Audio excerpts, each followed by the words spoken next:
বার্ধক্য চিকিৎসা। এই বার্ধক্য চিকিৎসা বা জেরিয়াট্রিক্স আমাদের দেশের প্রায় 90% মানুষ জানেন না যে বার্ধক্য চিকিৎসা বা জেরিয়াট্রিক্স বলে একটি আলাদা বিষয়বস্তু রয়েছে।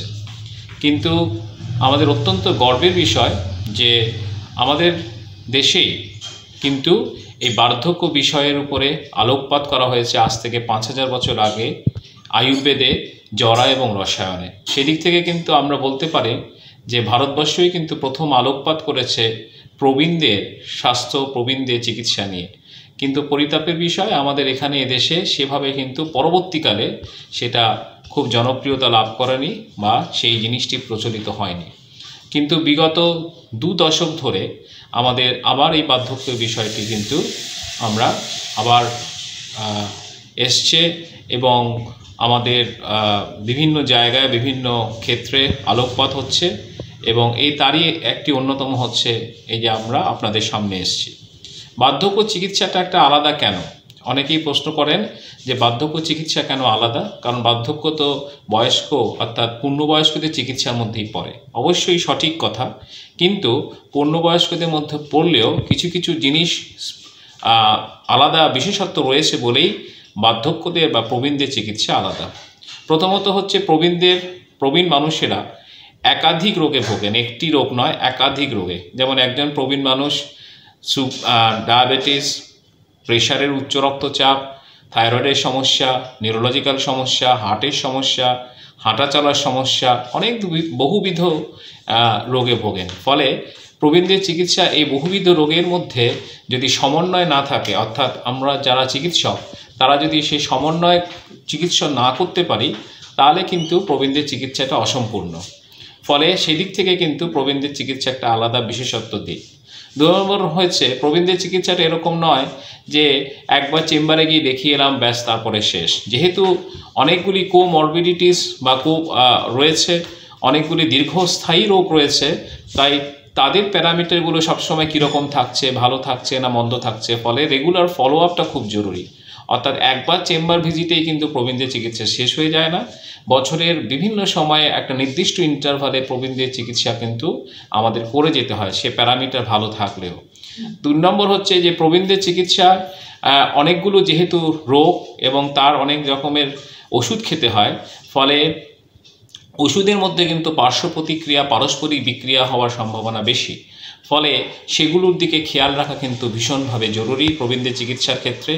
পলিফার্মাসি অর্থাৎ বহু ওষুধ খাওয়ার একটা কিন্তু প্রভাব প্রবীণদের চিকিৎসায় রয়েছে। ফলে প্রবীণদের চিকিৎসায় সেই দিকটাকে গুরুত্ব দেওয়া খুব জরুরি। প্রবীণদের চিকিৎসা হচ্ছে একটি দলগত চিকিৎসা, শুধুমাত্র একজন চিকিৎসকই কিন্তু সম্পূর্ণ নয়। একজন চিকিৎসকের সাথে সাথে অন্যান্য নানা ধরনের যে পরিষেবা চিকিৎসা, যেমন নার্স, যেমন ধরুন কেয়ার গিভার, যেমন বাড়ির লোক, তেমনি সোশ্যাল ওয়ার্কার, ফিজিওথেরাপিস্ট, তারপরে nutritionist, dietician, speech therapy, movement therapy, অনেক ক্ষেত্রে অনেক জনের সমন্বয়ে চিকিৎসা দরকার হয়। ফলে তাদের মধ্যে যদি সমন্বয় না থাকে এবং তাহলে কিন্তু প্রবীণদের চিকিৎসা সম্পূর্ণ হয় না। একজন চিকিৎসক যারা জেরিয়াট্রিশিয়ান বা বার্ধক্য চিকিৎসক, আমাদের সুপারভিশনে আমরা হয়তো এটা করব, কিন্তু অনেক ক্ষেত্রে আবার অন্যান্য বিশেষজ্ঞ, যেমন ধরুন কার্ডিওলজিস্ট, যেমন ধরুন পালমোনোলজিস্ট, যেমন ধরুন অর্থোপেডিক, যেমন ধরুন নিউরোলজিস্ট, সকলেরই দরকার পড়তে পারে। ফলে সবার সহযোগিতা নিয়ে প্রয়োজন পড়লে কিন্তু আলটিমেটলি একটা ওভারঅল চিকিৎসাটা কিন্তু একজন চিকিৎসকের তত্ত্বাবধানে হবেন, সেটা কিন্তু খুব ইম্পর্টেন্ট, যেটা হচ্ছে জেরিয়াট্রিশিয়ান। প্রবীণদের চিকিৎসা আরেকটা বড় দিক হচ্ছে অনেক সময় অনেক অ্যাটিপিক্যালি প্রেজেন্টেশন হয়, মানে অর্থাৎ সচরাচর যে জিনিস নিয়ে রোগ দেখা যায়, উপসর্গ দেখা প্রবীণদের ক্ষেত্রে কিন্তু অনেক সময় দেখা যায় সেরকম হলো না কিছু। যেমন একটা সাধারণ ইউরিনারি ইনফেকশন, অনেক সময় সাধারণত যদি দেখা যায় ইউরিনারি ইনফেকশন আসবে হচ্ছে খুব হাই গ্রেডেড ফিভার, কাঁপুনি দিয়ে জ্বর, প্রস্রাবে জ্বালা যন্ত্রণা। দেখা গেল প্রবীণদের ক্ষেত্রে কিছুই হলো না, শুধুমাত্র একটু কনফিউশন হলো, একটু আচ্ছন্ন ভাব দেখা গেল প্রবীণদের ইউরিনারি ইনফেকশন। এই যে কোভিডের সময়ও, এই করোনার ক্ষেত্রে সবসময় যে প্রবীণদের জ্বর, গা হাত পা ব্যথা এইসব দিয়ে আসবে তা নয়, সামান্য লুজ মোশন দিয়ে আসতে পারে, যদিও লুজ মোশন করোনার একটি অন্যতম লক্ষণ।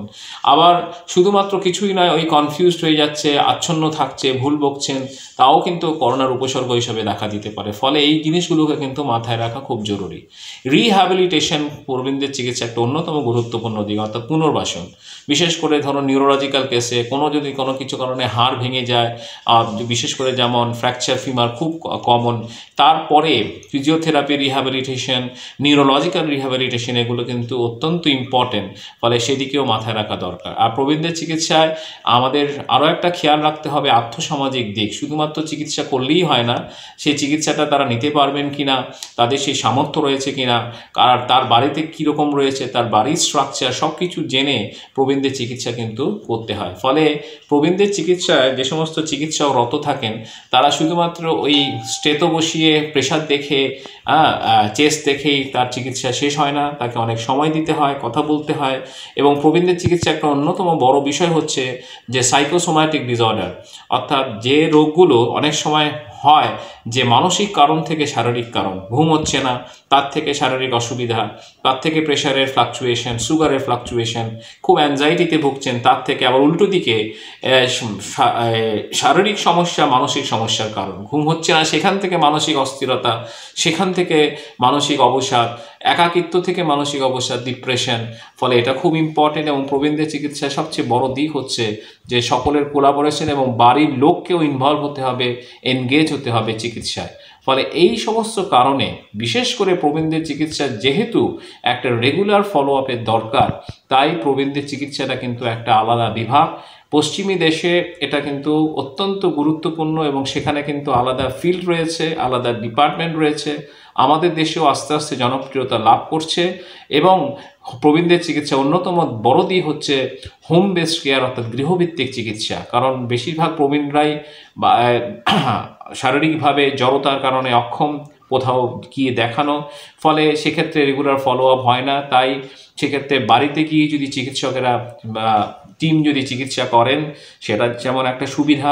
2 নম্বর কারণ হচ্ছে প্রবীণদের চিকিৎসায় শুধুমাত্র সাধারণ কিছু কারণেই হাসপাতালে ভর্তি হতে আমরা বারবার নিষেধ করি।